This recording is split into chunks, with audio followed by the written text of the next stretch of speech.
one of the things that gives me a real fuzzy feeling inside and makes my heart skip a beat. It's reminiscing about the Sega Dreamcast and what a collection of games. It was the last console Sega ever made, and that's such a shame. I tried to make a great games for under £5 video, but it seems even the most common titles are more expensive.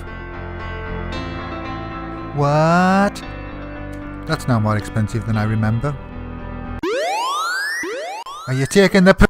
So here instead is a video of 3 Dreamcast games that back in the day made me realise that console gaming was on par and about to overtake the performance of arcade machines. It is a console that is definitely worth collecting for. It just seems that the prices of second-hand games have gone up quite dramatically. Dynamite Cop is one of those games where just a few years ago it seemed to be going for relatively cheap, but now it's close to about £20. Second hand. This is a beat 'em up action game that was released in the arcades in 1998 and ported to the Dreamcast in 1999. It's a game for which up to 2 players can take part, and they control either of the characters of Bruno Delinger, Gene Ivy or Eddie Brown. The game is heavy in over-the-top cartoon violence and quick event players.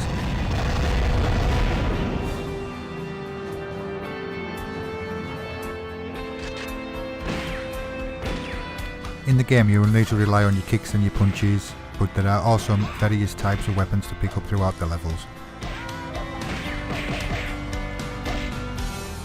There are lots of zany enemies to fight, and you will need to plough through all of those to save the President's daughter.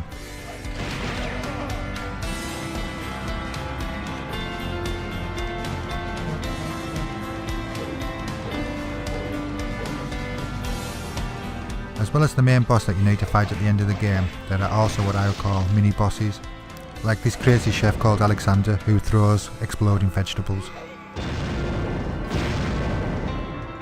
There are all kinds of power-ups for you to pick up to help strengthen your character and regain health.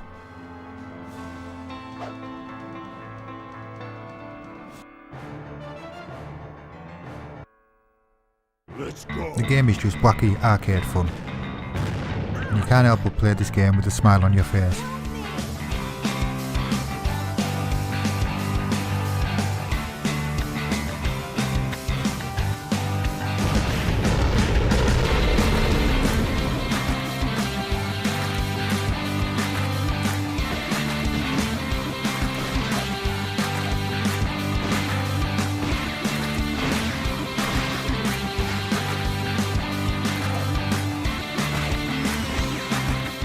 You can interact with some of the environment, like the fruit machine that is in this background.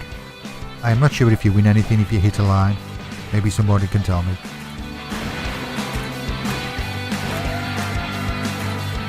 Is the game worth the price? Well, it is a lot of fun to play, but the fact that it gives you unlimited credits means that you can finish the game within about half an hour. So I would suggest that it's only for people who enjoy this kind of genre or any hardcore Dreamcast collectors. However, there are other modes for you to try, and they also throw in the 1980 arcade game Tranquilizer Gun.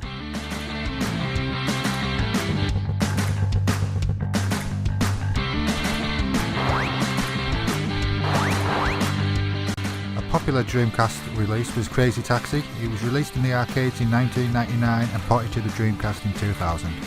I'm sure most people are familiar with the game, but just to recap, it's about driving passengers to the destination as quickly as possible, and if that means driving recklessly, then even better. Apart from transporting passengers, money can also be earned by performance stunts such as near misses with other vehicles. This is a game where practice makes perfect.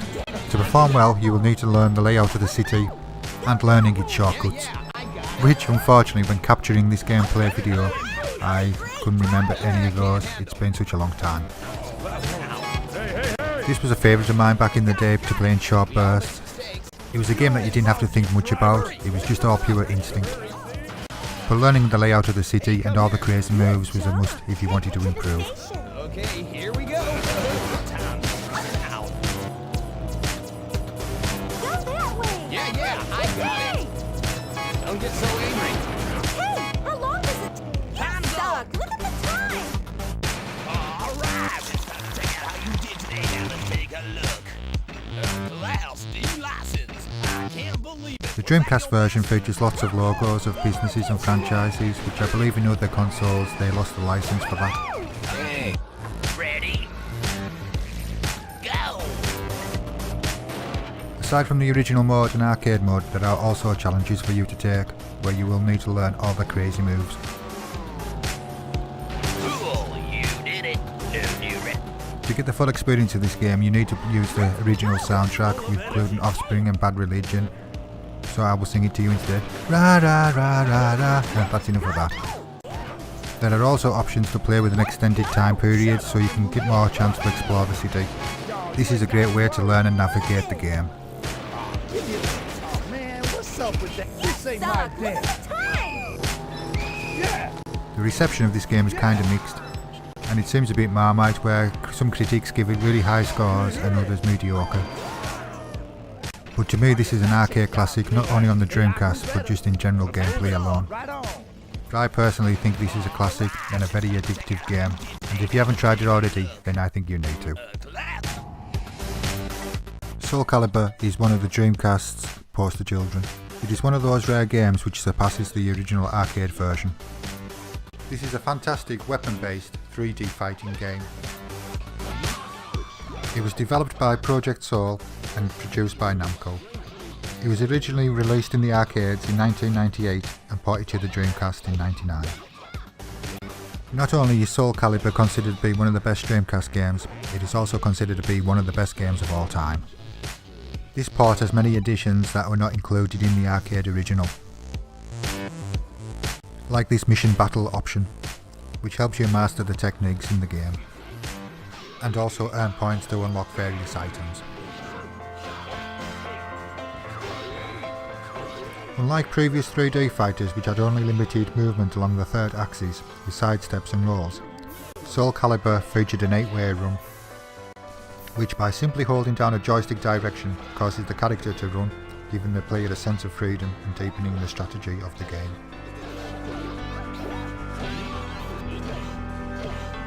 It is also more forgiving with the timing required to execute special moves. This is the sequel to a game called Soul Edge, and the majority of characters from that game were carried over to this.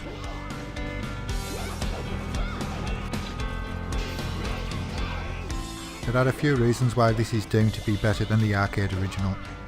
It is considered to have better graphics and the addition of 3D backgrounds. It has an extra character and features new modes such as Team Battle, Survival and Training Mode. As I've already mentioned, it has unlockable features, and this includes artwork section which contains official artwork, fan art and high-res pictures. You can unlock these items by buying these cards, and also by completing the missions.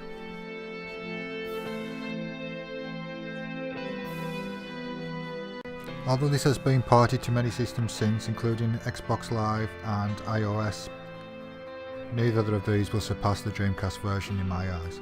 To me, this was a very significant game.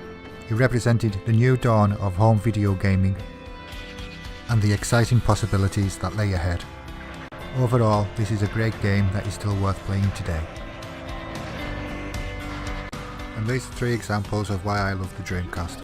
It was such an exciting console and at the time, but unfortunately it was short-lived. But in its short time, it left a legacy of great and unique games. Thanks for watching.